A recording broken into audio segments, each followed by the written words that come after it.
Alhamdulillahi Rabbil Alamin. Wa bihi nasta'in ala umuri dunya waddin. Wa sallallahu ala sayyidina Muhammadin khatamin nabiyyin wa ala alihi wa sahbihi ajma'in.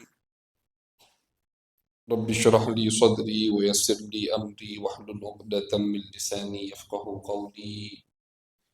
Subhanaka la ilma lana illa ma 'allamtana innaka antal alimul hakim. Amma ba'du. Qala al-imam al-muallif Abdullah bin Salim Basumair al-Hadrami rahimahullah ta'ala wa nafa'ana bihi wa bi'ulumihi wa bi'ulumi masyayikhina wa bi'ulumi sa'iris salihin fid daraini amin ila an qal faslun fi bayani qadril haidhi wa ma yudhkaru ma'ahu aqallul haidh yawmun wa laylah wa ghalibuhu sittun aw sab'un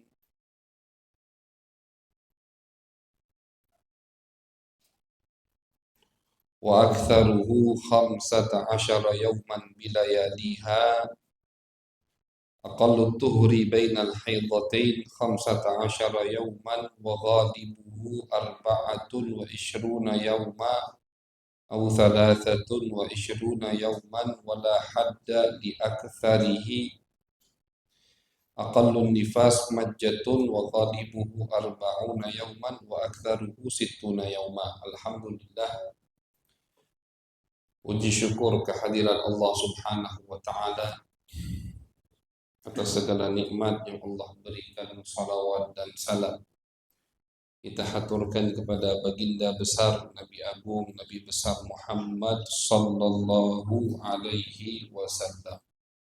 Masyarul hadirin yang dirahmati oleh Allah, alhamdulillah di bulan Sya'ban yang mulia ini kita dikumpulkan kembali oleh Allah Subhanahu wa taala dalam keadaan sehat walafiat guna melanjutkan rutinan kajian kita. Di bulan kemarin kita sempat libur sekali, minta maaf karena memang kebetulan ada agenda tahunan di tempat lain. Namun malam ini kita sempatkan hadir sekalian ikhtitam atau tawakufan untuk menyambut bulan suci Ramadan. Mudah-mudahan kita diberikan oleh Allah taufik hidayah, kesehatan, kegampangan, insya Allah setelah Ramadan bisa dilanjutkan kajiannya kembali. Amin ya rabbal alamin. Masyarul hadirin wal hadirat yang dirahmati oleh Allah, kajian malam hari ini adalah bab terakhir yang berkaitan dengan masalah bersuci. Jadi setelah bab ini subhanallah setelah bab ini kita akan masuk ke bab sholat. Jadi dari awal kitab tadi kita kaji, kita bahas bab bagaimana wudu, bagaimana mandi wajib, bab bagaimana membersihkan najis, bagian-bagian najis. Ini sekarang ada di bab yang terakhir dari bab bersuci. Ini bab khusus, sebetulnya ini bab khusus untuk perempuan. Ini bukan bab lanang. Ini bab betina. Cuman bukan artinya kita tidak belajar. Ini bab haid, bab nifas. Bab yang memang urusannya perempuan. Cuman jangan kita gara-gara ini, Beb, ini kan betina yang tiap bulan haid. Haid itu main, datang bulan. Gitu kan, yang bujang bakal punya bini. Yang sudah punya bini, itu harus tahu. Jadi kita belajar bab haid atau bab nifas paling tidak untuk ngajari istri kita atau ngajari putri kita, ngajari saudari kita, ibu kita. Kita ini kan gak lepas dari perempuan. Yang belum menikah punya saudari perempuan, yang belum menikah punya ibu, ibunya perempuan, kan begitu. Yang udah menikah punya istri, nanti punya putri. Nah, jadi kita ini dikelilingi oleh perempuan, maka termasuk juga kewajiban kita kita belajar hal-hal yang berkaitan dengan perempuan. Wajib kita belajar hal-hal yang berkaitan dengan perempuan. Karena apa? Karena kalau kitanya sudah ngerti bab yang berkaitan dengan perempuan, akhirnya tidak perlu lagi perempuan itu pergi hadir majelis taklim. Sekarang ini kenapa perempuan hadir majelis taklim? Ya, alhamdulillah di masjid kita terpisah. Kadang ada di tempat lain itu gabung. Waktunya juga kadang nggak pas. Kenapa? Karena laki-lakinya itu tidak baca ngajari dia. Akhirnya perempuan tadi mau tidak mau harus wajib belajar. Tapi kalau perempuan sudah memiliki suami yang bisa mengajarinya ilmu agama, maka tidak perlu perempuan itu keluar dari rumah. Karena memang tempatnya perempuan itu di rumah. Ini adik-adik apa namanya ini yang lagi tugas lain kan begitu. Tempat asli perempuan itu di rumah. Jadi kalau si perempuan itu bisa belajar dengan kakaknya, bisa belajar dengan adiknya, bisa belajar tentang agama dengan suaminya atau dengan bapaknya, maka tidak perlu lagi dia pergi majelis taklim.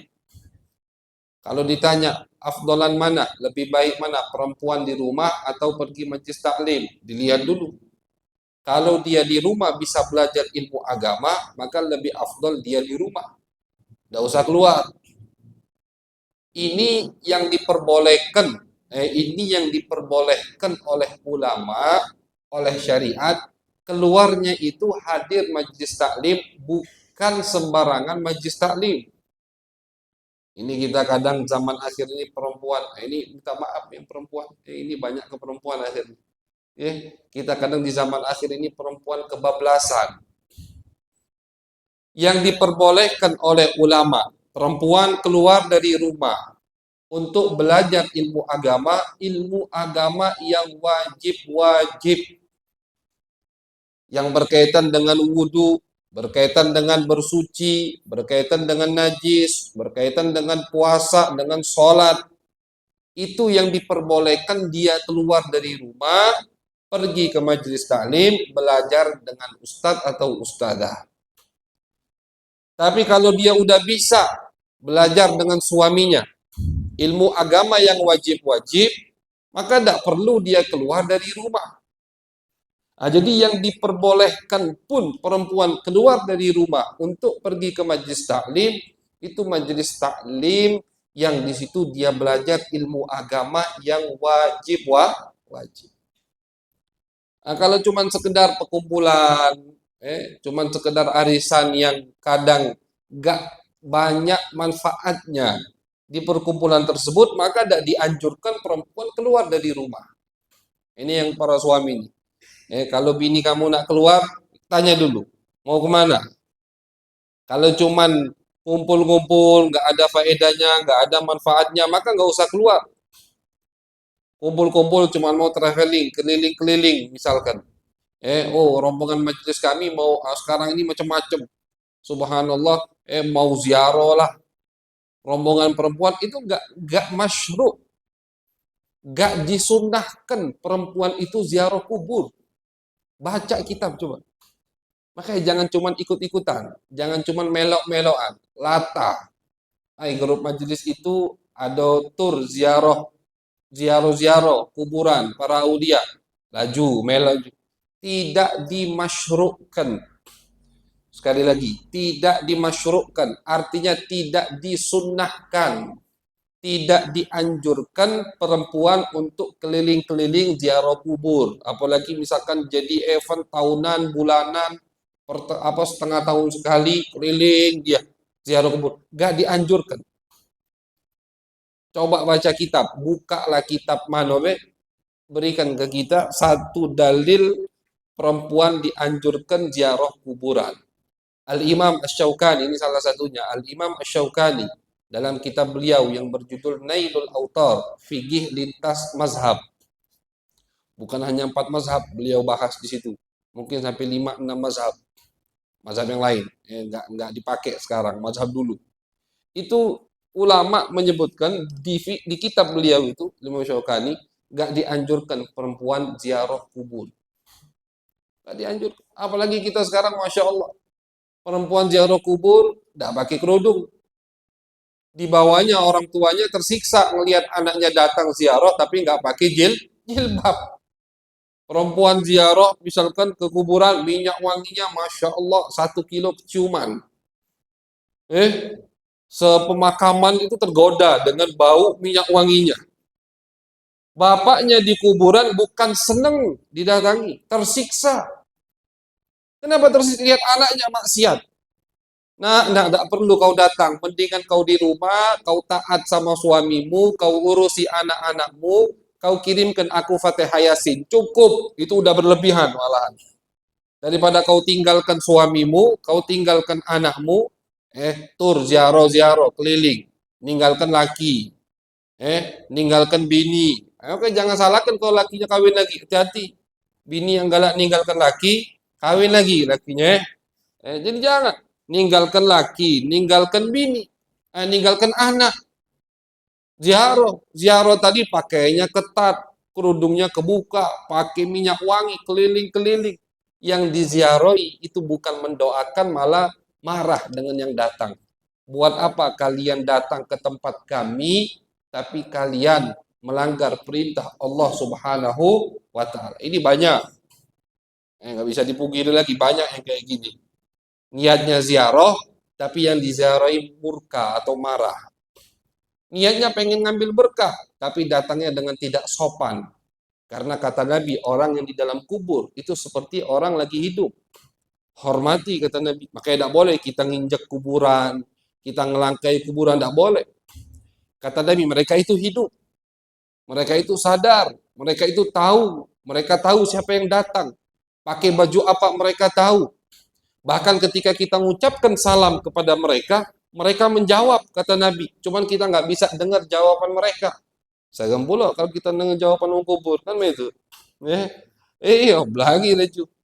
Mereka jawab. Jangankan mukmin soleh, orang kafir pun jawab. Nabi di peperangan Badar, ketika musyrikin Mekah, orang kafir Mekah yang terbunuh di peperangan Badar dikumpulkan sama Nabi di satu lubang sebelum dikubur. Nabi ajak ngomong, wahai Abu Jahal, wahai Utbah, wahai Walid, wahai, disebut semua Nabi, nama-namanya itu 70 orang yang mati. Bagaimana? Kalian sudah dapatkan belum bahwasannya yang aku omongkan itu benar, kata Nabi? Nyesel belum kalian? Diajak ngomong. Sayyidina Umar bingung, ya Rasulullah, kenapa antum ngajak ngomong orang yang sudah mati? Apa jawab Nabi? Kata Nabi, demi Allah, wahai Umar, mereka itu tidak lebih mendengar daripada kalian. Kalian mendengar omonganku, mereka juga mendengar. Tapi mereka nggak bisa menjawab. Atau jawaban mereka tidak bisa kalian dengar. Jadi ketika kita ziarah kubur, itu jangan kita kira mereka nggak sadar, nggak tahu. Aulia, ulama, apalagi Nabi besar Muhammad Sallallahu Alaihi Wasallam. Ketika kita ziarah kubur, mereka tahu, mereka jawab salam. Kita mengucapkan salam, mereka jawab, mereka senang. Tapi kalau yang datang ziarah tadi, datang ziarah, ninggalkan laki, ninggalkan anak, nggak diurus laki sama anak, terus penampilannya tadi melanggar perintah syariat, pakaiannya ketat, berdandan luar biasa, minyak, semua haram, haram, haram, haram, haram. Buat apa? Walinya yang didatangi tadi marah malahan. Kamu nyari gawi. Agak cak mana kalau dia yang dituntut sama Allah? Begitu. Nah, ini jadi banyak masalah-masalah yang berkaitan dengan perempuan yang harus kita luruskan di akhir zaman ini. Kita nggak bisa ngurusi semua perempuan. Paling tidak istri kita, orang tua kita, putri-putri kita, saudari kita, keluarga kita, orang yang bisa menerima omongan kita harus kita luruskan dalam permasalahan syariat Nabi besar Muhammad sallallahu alaihi wasallam. Jadi jangan main-main. Ya, ini urusan syariat Nabi besar Muhammad sallallahu alaihi wasallam. Jadi bab kali ini berkaitan dengan perempuan, harus kita belajar, harus kita minimal kita tahu. Tidak terlalu mendalami, tidak apa-apa, karena memang agak sulit memperdalami bab haid, bab perempuan. Cuman minimal kita tahu dasar-dasarnya, sehingga ketika istri kita bertanya, putri kita bertanya, saudari kita bertanya, paling tidak kita bisa menjawab daripada masalah yang mereka pertanyakan. Nah, jadi di sini disebutkan oleh Al-Imam Abdullah Basamir bahwasanya aqallul haid yaumun wa lailah. Paling sedikit haid. Jadi darah perempuan itu, darah yang keluar dari perempuan itu ada 3. Yang pertama darah haid, itu tiap bulan.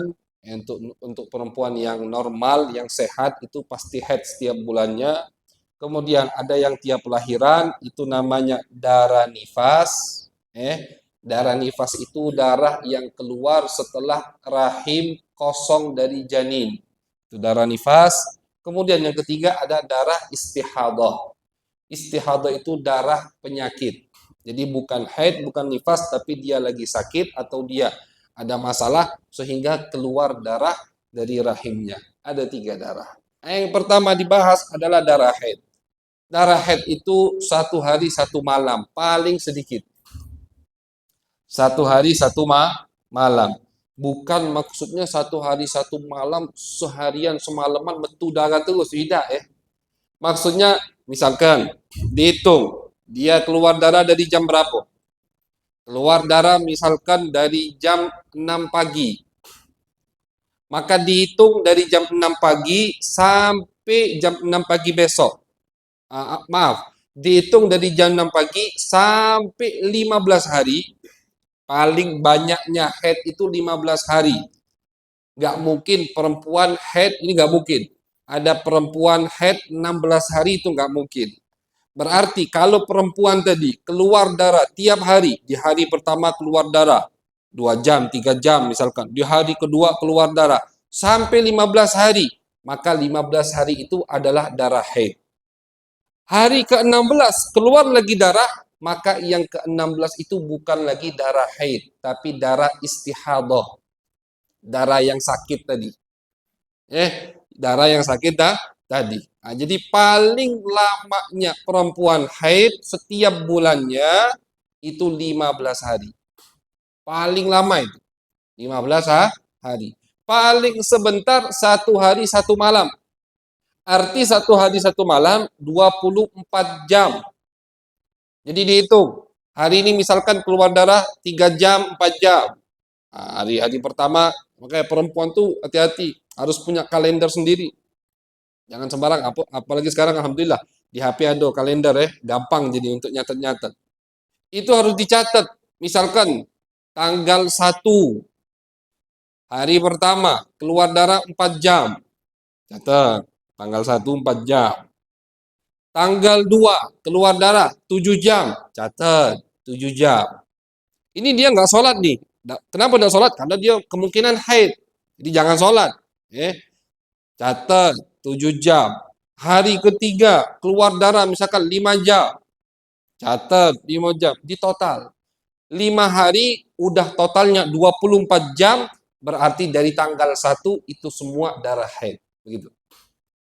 Jadi paling sedikitnya haid 24 jam bukan artinya seharian dia keluar darah terus, pingsan kalau betul darah terus. Kan begitu, tidak mungkin.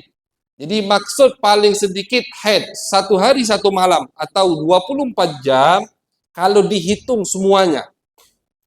Jadi hari pertama 5 jam, kita hitung gampang be. Hari kedua 5 jam, 10 jam. Hari ketiga 5 jam, hari keempat 5 jam, 20 jam sudah. Hari kelima 5 jam keluar darah, ini perempuan ngerti nih jam itu maksudnya betul darah tuh, pas dicek ada darah gitu. Berarti 5 hari 25 jam lewat dari 24 jam, berarti dari tanggal pertama itu udah darah haid, udah teruskan. Sampai kapan? Sampai batasnya 15 hari. Tanggal 10 stop darahnya, misalkan tanggal 10 stop darahnya. Berarti selesai haidnya. Oh, haidnya cuma 10 hari. Dan perempuan biasanya punya kebiasaan masing-masing. Ada yang perempuan biasa haidnya seminggu, udah rutin. Ada yang biasa haidnya 10 hari, ada yang 12 hari, ada yang 15 hari, begitu. Itu mereka punya rutinan masing-masing dan mereka ngerti. Tapi kita harus tahu, berarti kalau umpama selama 15 hari dihitung darahnya nggak sampai 24 jam, berarti dari awal darah yang metu itu bukan darah haid. Kalau dihitung dari ini misalkan terjadi dari tanggal 1 sampai tanggal 15. Itu darahnya dihitung kalau tidak sampai 24 jam, berarti dari tanggal 1 itu bukan darah haid melainkan darah istihadah. Darah istihadah tetap perempuan wajib sholat. Yang perempuan tidak sholat cuman pas metu darah haid sama darah nifas. Cuman darah haid sama darah nifas. Kalau darah istihadah tetap wajib sholat. Berarti 15 hari itu dia harus kodok semua sholatnya. Jadi dicicil, tidak apa-apa dicicil begitu. Tapi dia tidak boleh sholat pas keluar darah. Pas metu darah, ini biasanya haid misalkan. Tidak boleh sholat. Haram hukumnya sholat. Tapi setelah 15 hari, dia itu nggak sampai 24 jam, berarti bukan haid. Karena perempuan nggak mungkin haidnya itu kurang dari 24 jam. Begitu. 15 hari keluar darahnya tidak sampai 24 jam, 20 jam misalkan. Berarti ternyata dari tanggal 1 sampai tanggal 15 dia tidak dalam keadaan haid, maka sholat yang dia tinggalkan wajib diqadha. Tidak berdosa ya, karena kan dia meninggalkan dia nyangka itu haid. Tidak dosa dia meninggalkan sholat, cuman wajib diqadha. Nah ini yang banyak perempuan sekarang agak lalai atau tidak perhatian kapan dia wajib qadha salat, kapan dia tidak wajib qadha salat. Salat itu utang. Utang itu utangnya sama Allah, tidak main-main ini. Kalau utang sama manusia wajib kita bayar, apalagi utangnya sama Allah Subhanahu wa taala harus dibayar. Nah, jadi kalau 15 hari lewat, ternyata darahnya keluar tidak sampai 24 jam, berarti itu bukan darah haid, maka sholat yang dia tinggalkan dari tanggal 1 sampai tanggal 15 wajib dia qadha, dia bayar.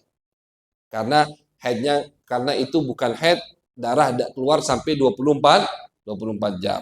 Nah, jadi sekali lagi kita ulangi, paling sedikit haid itu 24 jam satu hari, satu malam, dan biasanya standar perempuan kata Imam Asy-Syafi'i sittun aw sab'un 6 atau 7 hari standarnya, wa aktsaruhu dan paling banyaknya 15 hari. Paling banyak. Jadi sekali lagi kita ulangi. Kalau sudah 15 hari darahnya tidak putus, lanjut ke hari 16 masih keluar darah, berarti itu bukan darah haid lagi. Yang hari 16 itu bukan darah haid lagi tapi darah istihadah, wajib si perempuan tadi mandi wajib, habis itu wajib dia sholat. Jadi walaupun darah itu keluar, tapi karena darahnya bukan darah haid, darah istihadah, tetap wajib sholat. Boleh masuk ke masjid, boleh baca Quran, maaf, boleh disetubuhi oleh suaminya, karena itu bukan darah haid, melainkan darah istihadah. Istihadah itu darah penyakit, begitu katanya. Darah penyakit, begitu, bukan darah haid. Kalau darah haid bukan darah penyakit. Artinya perempuan yang haid itu perempuan yang sehat. Bahkan kita pelajari dari ilmu kedokteran baru-baru ini, kalau perempuan haidnya teratur, biasanya cepat hamilnya, kan begitu. Gampang hamilnya. Kalau haidnya nggak teratur, waduh itu susah, kan begitu ilmu kedokteran sekarang. Nah, jadi haid atau tidak haid itu berarti sehat. Kalau perempuan perempuan datang bulan, rutin, teratur, itu menunjukkan perempuan yang lagi sehat. Darah istihadah, darah penyakit. Istihadah tetap wajib sholat, boleh ke masjid, boleh baca Quran, dan tetap wajib puasa. Begitu. Kemudian darah yang kedua, jadi darah haid tadi paling sedikit 24 jam, standarnya 6-7 hari, ada yang 5 hari, ada yang 9 hari, dan paling banyak 15 hari. Jadi kalau 15 hari lewat, masih keluar darah, udah mandi wajib di situ dan wajib sholat. Itu bukan darah haid lagi. Kemudian paling sekarang darah nifas, itu darah haid sudah tadi. Darah nifas.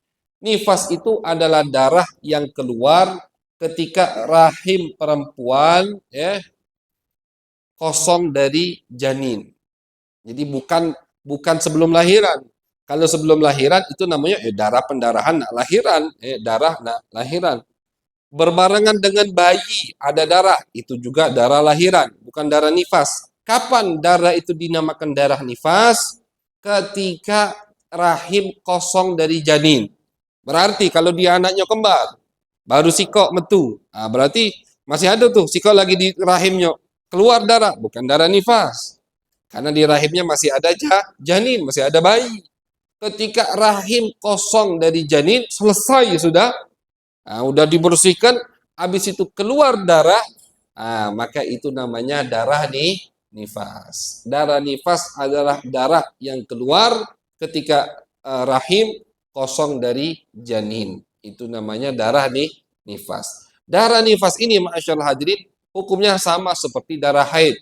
Artinya dia tidak boleh ke masjid, dia tidak boleh puasa, dia tidak boleh sholat, dia nggak boleh baca Al-Quran, dia nggak boleh disetubuhi oleh suaminya. Nah, itu sama. Cuman waktunya lebih panjang.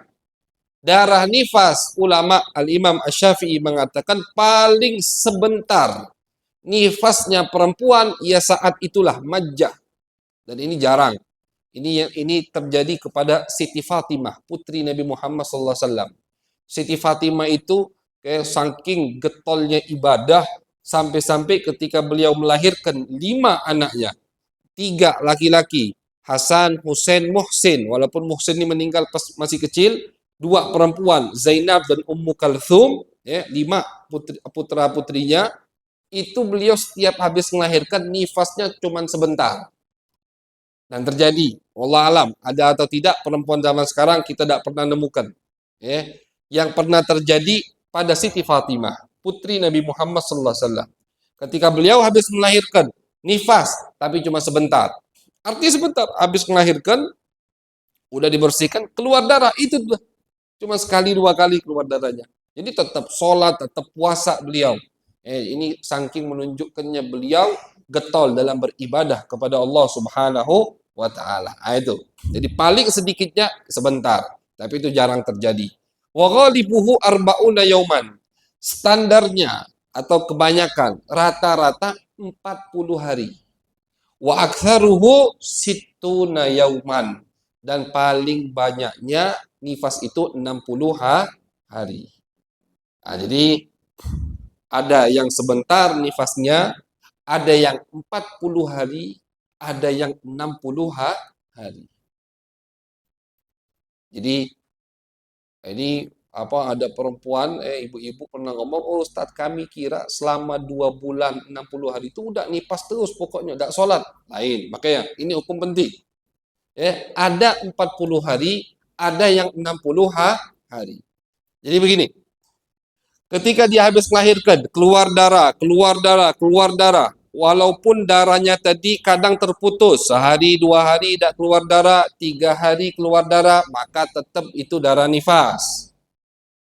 Di rangkupan atau di masa waktu 2 bulan. Jadi sekali lagi tolong fokus, ini agak sedikit ruwet. Jadi di waktu 6 bulan, 60 hari 2 bulan, 60 hari 2 bulan. Atau jangan pakai 2 bulan, 60 hari. Nggak pakai bulan, kadang kan bulan ada yang 29. Gitu. 60 hari. Jadi bukan pakai bulan pakai hari, 60 hari. Di masa waktu 60 hari, selagi belum lewat dari 60 hari, maka biasa perempuan tuh kadang nifas itu tidak metu sehari 2 hari. Belum selesai berarti nifasnya. Jadi dia melahirkan. Tanggal 1 dia melahirkan. 1 Januari. Berarti mulai kan itu udah nifas.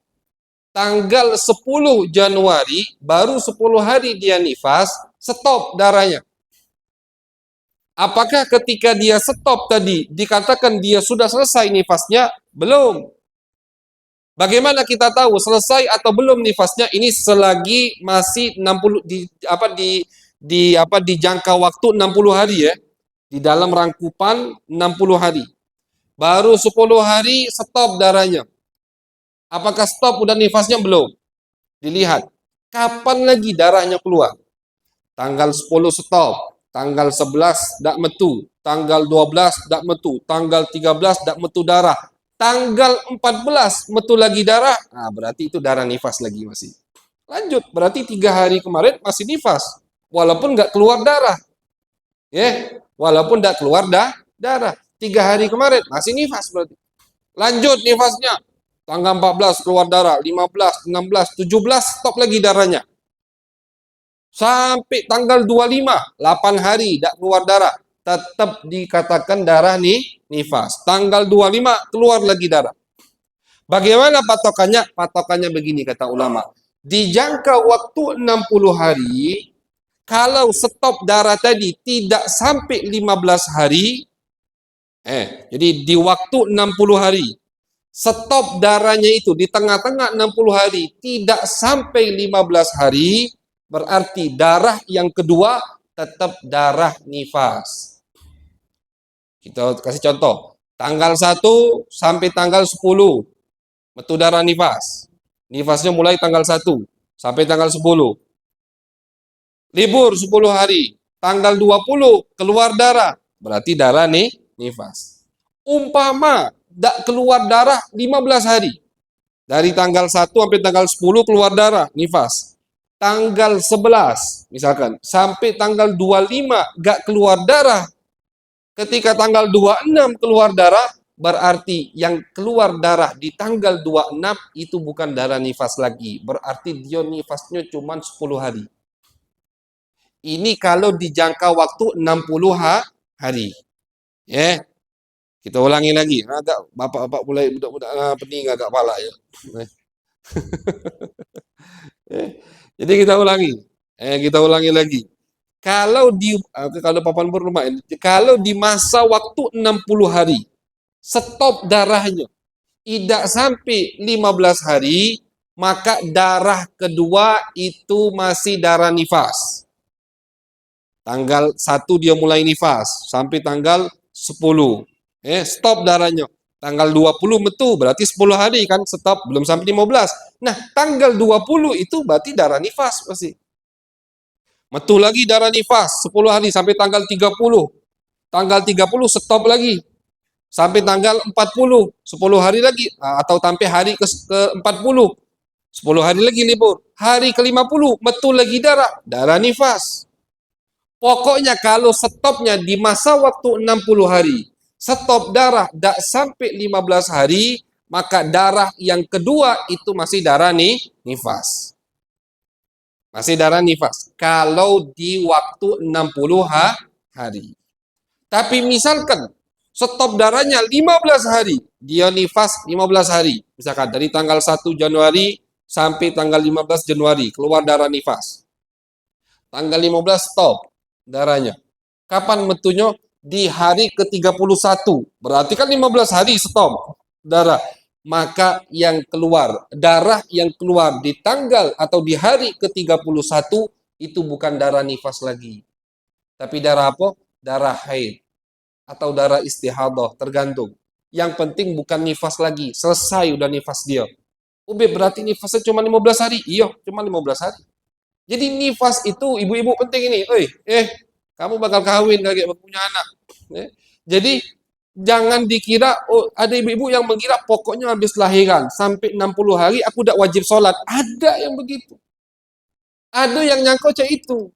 Pokoknya dari lahiran sampai 60 hari aku udah wajib sholat. Nak metu darah, nak idak metu darah, salah. Bukan begitu pemahamannya.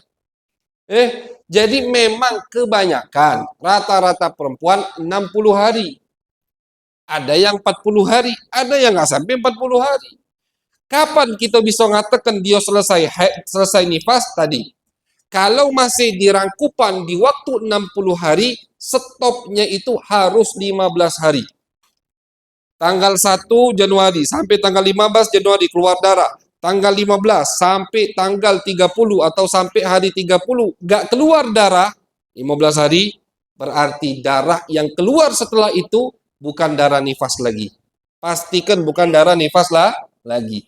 Tapi kalau stopnya kurang dari 15 hari di rangkupan waktu 60 hari, maka yang keluar kedua tetap darah nifas. Ini kalau belum 60 hari. Tapi udah selesai, paham insya Allah. Kalau udah paham, ditanyakan lagi di season terakhir. Masih lawang jadi saya.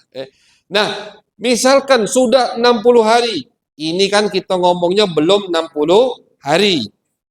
Darah tadi stop, tapi belum 60 hari. Pakai jingok. Kalau stopnya 15 hari, berarti nifasnya selesai. Kalau stopnya tidak sampai 15 hari, berarti nifasnya belum selesai. Kapan Habib? Ya meloi sampai 60 hari.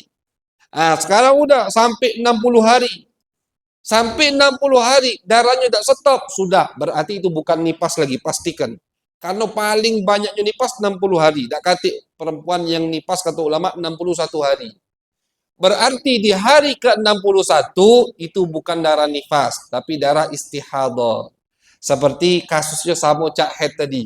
15 hari keluar darah, di hari ke-16 keluar darah. Maka yang di hari ke-16 bukan haid, melainkan darah istihadah. Begitu. Begitu juga di nifas. 60 hari keluar darah, keluar darah, keluar darah, sampai tanggal 60 darahnya stop misalkan. Ya udah selesai. Sejam cuma stop, Bib. Habis itu metu darah lagi. Nifas bukan? Bukan nifas. Karena sudah 60 hari.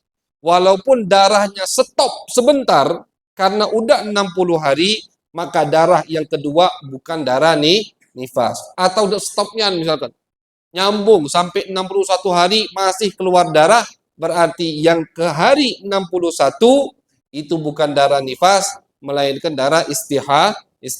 Artinya kalau dia udah sampai hari ke-60, perempuan wajib mandi wajib, wajib dia mandi wajib, wajib dia sholat. Kalau pas puasa wajib dia puasa, masih keluar darah, itu bukan darah nifas lagi. Kemungkinan darah haid, ada juga kemungkinan darah istihadah. Kalau darah haid, ya udah lanjut, tidak sholat lagi berarti, belum boleh sholat, belum boleh puasa. Tapi kalau darah istihadah, wajib dia sholat, wajib dia puasa. Itu darah nifas. Jadi nifas paling sedikit sebentar, rata-rata atau kebanyakan 40 sampai 40 hari, dan paling banyak 60 hari. Tak katik nifas 61 hari. Itu kurang lebih masyaallah hadirin pembahasan tentang haid dan nifas. Ini masih sedikit. Kita emang sengaja udah panjang-panjang bahasnya. Ulama ini samping ngarang satu kitab pembahasan cuman bab darah. Haid nifas istihadah. Oh, luwet masalahnya. Cuman kita paling tak tahu yang dasar-dasarnya. Karena tadi banyak juga perempuan yang nggak paham dasar ini. Ada itu kasus perempuan ngomong, kami kira Habib selama habis lahiran 60 hari kami tidak wajib sholat. Jadi dia tidak perhatian darah metu kapan dah. Pokoknya 60 hari habis lahiran aku tidak sholat, tidak wajib. Kata siapa? Kalau dia stop darahnya tadi, di jangka waktu 60 hari, di tengah-tengahnya stop darah 15 hari, berarti darah kedua itu bukan darah nifas. Kalau darah istihadah dia wajib sholat, dia wajib puasa. Jadi kalau dia tidak paham itu, berapa sholat yang dia tinggalkan. Itu perempuan yang nggak paham bab haid, bab nifas, berapa sholat yang tanpa dia sengaja tidak dia tinggalkan. Dan orang yang meninggalkan kewajiban, alasan, ini sering kita sampaikan, alasan tidak tahu atau alasan tidak disengaja, itu tidak diterima oleh Allah Subhanahu wa taala kalau di sekitarnya banyak ulama, banyak ustadz, banyak kiai. Terima, ngapa kau tidak bertanya kata Allah? Ngapa kau tidak belajar kata Allah? Aku perintahkan di dalam Al-Quran, fas'alu ahla dzikri in kuntum la ta'lamun. Allah katakan dalam Al-Quran, tanyalah sama orang yang tahu kalau kamu tidak tahu. Itu kata Allah. Jadi alasan ketidaktahuan kita, karena kita tidak tahu kita meninggalkan kewajiban, karena kita tidak tahu kita melakukan hal yang diharamkan oleh Allah, itu enggak diterima sama Allah. Kalau di sekitar kita banyak ulama, ada ustadz, ada kiai. Berarti yang salah kita. Ngapo dak galak belajar, paling tidak ngapo dak galak bertanya. Jadi penting bab-bab seperti ini, karena berkaitan dengan kewajiban-kewajiban Allah Subhanahu wa taala. Mudah-mudahan sedikit tadi paling tidak kita tahu dasar darah-darah yang keluar dari perempuan. Sudah jadilah bab darahnya. Jadilah setengah jam lebih kita baca sedikit sebagai penutup kalam nasihat daripada Al-Habib Abdullah bin Alawi Al-Haddad daripada Kitabul Hikam.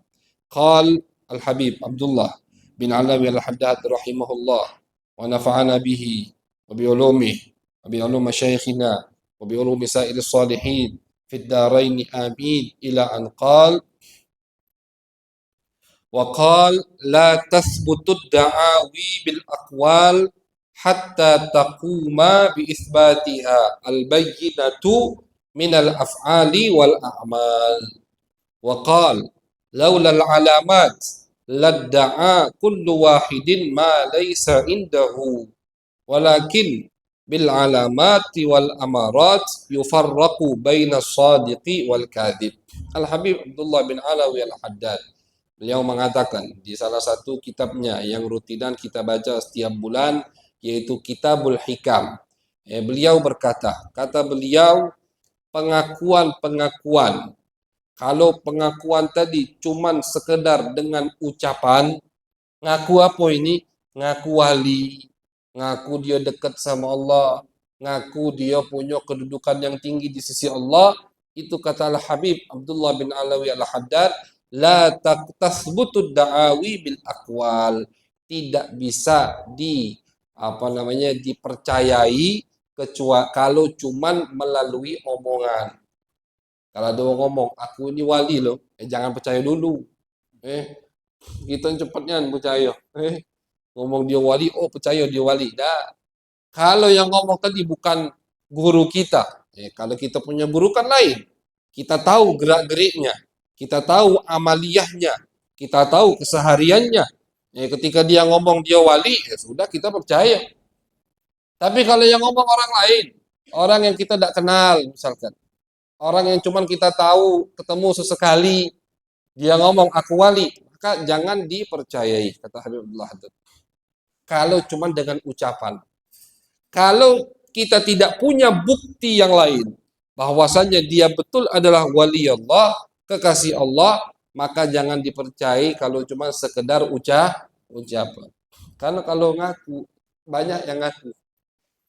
Wa kullun yadda'i waslan bilaila wa laila la tuqirru lahum bidzaka. Ada satu penyair mengatakan semua ngaku kekasihnya Laila.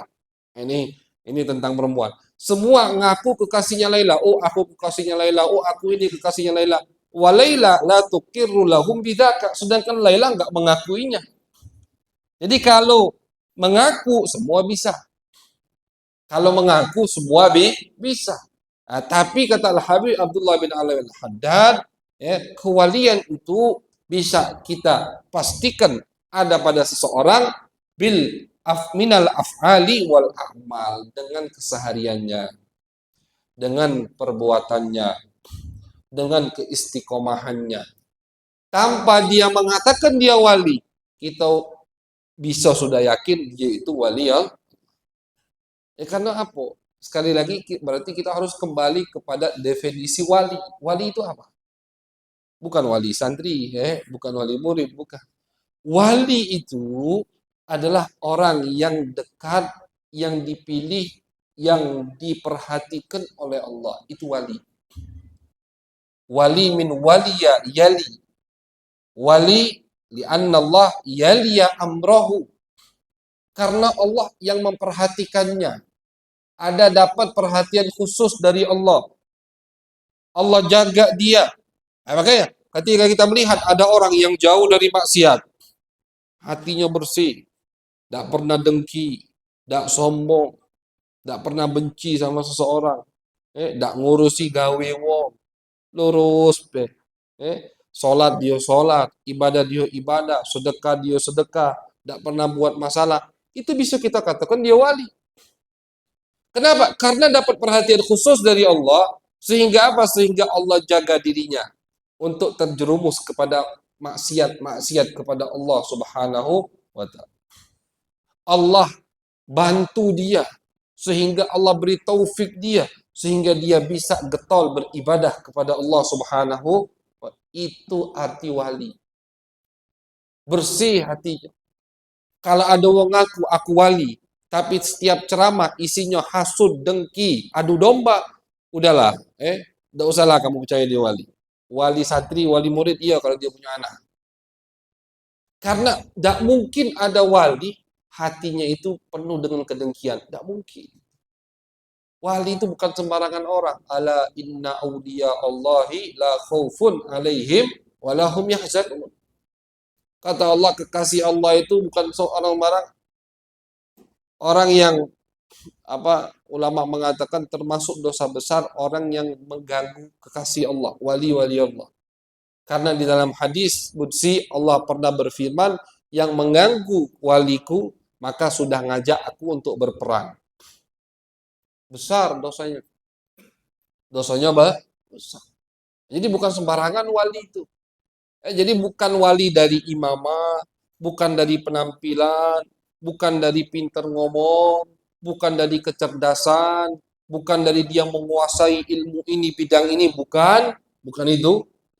Tapi wali itu lihat bagaimana tingkah lakunya, bagaimana isi hatinya, bagaimana gerak-geriknya, ngikuti sunnah Nabi atau tidak. Ngaku wali tapi tidak ngikuti sunnah Nabi, berarti jauh dari pengertian wali. Ngaku Nabi tapi ngisinya ceramahnya atau ngajak orang untuk hasud, dengki, musuhan, berarti jauh dari wali. Walaupun dia alim. Karena alim, iblis pun alim. Iblis itu makhluk teralim. Adalah iblis. Makhluk paling pintar iblis. Makhluk paling banyak ibadah sama Allah iblis. Tapi hatinya tidak bersih. Sombong. Mengaku, merasa dia paling mulia. Ketika Allah tes suruh sujud kepada Adam, tak galak sujud, langsung diusir sama Allah. Jadi jauh betul. Berarti orang yang punya sifat sombong, iblis kan sombong. Orang yang punya sifat dengki, iblis dengki sama Adam. Makanya dia berjanji sama Allah akan menyesatkan anak keturunan Adam, dengki. Berarti kan sama dengan sifat iblis. Ya jauh dari kata-kata wali. Sedangkan wali Allah, orang yang dekat dengan Allah.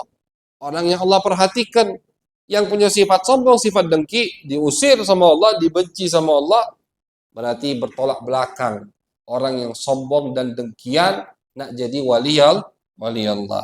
Jadi kata Al-Habib Abdullah bin Alawi Al-Haddad, jangan kita percaya bahwasanya ada seorang wali hanya dengan ucapan, dengan omongan dia, pengakuan dia. Sampai kita buktikan dengan tingkah lakunya, amaliyah kesehariannya, bagaimana ibadahnya, bagaimana iqtida'uhu, bagaimana mengikutinya dirinya kepada sunnah Nabi besar Muhammad sallallahu alaihi wasallam. Kalau semua itu ada tanpa dia ngaku dia wali, maka kita harus yakin dia adalah wali Allah. Karena kebanyakan wali itu kadang tidak galak ngaku. Wali yang ngaku itu ada izin khusus lagi. Jadi kita masih basi. Wali itu pertama kali dilantik istilahnya, kalau dia kadang Imam Ibn Athaillah mengatakan ada wali yang tidak sadar dia wali. Banyak. Dia wali, tapi dia tidak sadar dia wali. Ini level wali terbawah istilahnya. Ini dikutip oleh Al-Imam Ibnu Athaillah dalam kitab beliau Tajul Arus Al-Hawi li Tahdzibin Nufus. Beliau sebut. Ya, kita sebutkan ini kalau sekarang ini konten-konten ini bahaya kalau dipotong-potong. Katanya Nabil ngangang dewe. Anjing olah itu nama kitabnya. Kalau tahu dia kitabnya itu. Ada kitabnya. Karya Al-Imam Ibnu Athaillah As-Sakandari. Pengarang kitab hikam. Bukan hikam ini, hikam lain. Nama kitabnya Tajul Arus Al-Hawi li Tahdzibin Nufus. Situ beliau sebutkan. Ada wali itu yang dia nggak sadar dia wali. Itu wali paling istilahnya paling bawah. Dia tidak sadar dia wali. Dia pokoknya gampang untuk ibadah, gampang untuk jauh dari maksiat. Tak taunya ternyata dia udah diangkat, dilantik, dianggap sama Allah jadi wali. Dia tidak sadar. Ada wali yang sadar dia wali, tapi tidak boleh ngomong dia wali. Ada juga yang seperti itu. Dia wali, tak boleh ngomong tapi dia wali. Ada wali yang lain lagi. Ada izin khusus. Dia wali dan diberikan izin untuk memberitahu dia kepada murid-muridnya dia adalah wali. Ada juga yang itu. Jadi jangan sembarangan. Ini urusan bukan jabatan manusia. Kalau kita jabatan staf presiden, menteri repot kan begitu macam-macam bagiannya. Apalagi jabatan Allah Subhanahu wa taala ada bagian-bagian. Ada wali abdal, ada wali autad. Nabi nyebutkan dalam hadis, abdal dari umatku 30 orang. Tiap meninggal satu, digantikan satu. Tidak pernah kurang dari 30 orang. Ada riwayat 40 orang. Kan gitu. Ini apa, jabatan langit, istilahnya jabatan samawi, jabatan dari Allah Subhanahu wa taala. Makanya enggak sembarangan boleh mengaku memiliki jabatan dari Allah Subhanahu wa taala. Nah, jadi Al Habib Abdullah Haddad itu ingin menyampaikan pesan kepada kita. Tidak usahlah ngaku-ngaku. Itu udahlah, ibadah jalankan, maksiat tinggalkan, tanpa kau sadari kau akan jadi walinya Allah Subhanahu wa taala. Ibadah lakukan, sunnah Nabi amalkan, maksiat tinggalkan, tanpa kau sadari kau akan jadi walinya Allah Subhanahu wa taala. Amin ya rabbal alamin. Allahumma aghnina bil ilm wa zayyinna bil hilm wa akrimna bit taqwa wa jamilna bil afiyah. Allahumma ij'al jam'ana hadza jam'an marhuma wa tafarruqana min ba'dihi tafarruqan ma'suma wa la taj'al fina wa la ma'ana wa la ilaina syaqiyyan wa la mahruma. Rabbana taqabbal minna innaka antas samiul alim. Tub alaina innaka antat tawwabur rahim. Sallallahu alaihi wasallam Muhammad wa ala alihi wasallam. Walhamdulillahi rabbil alamin.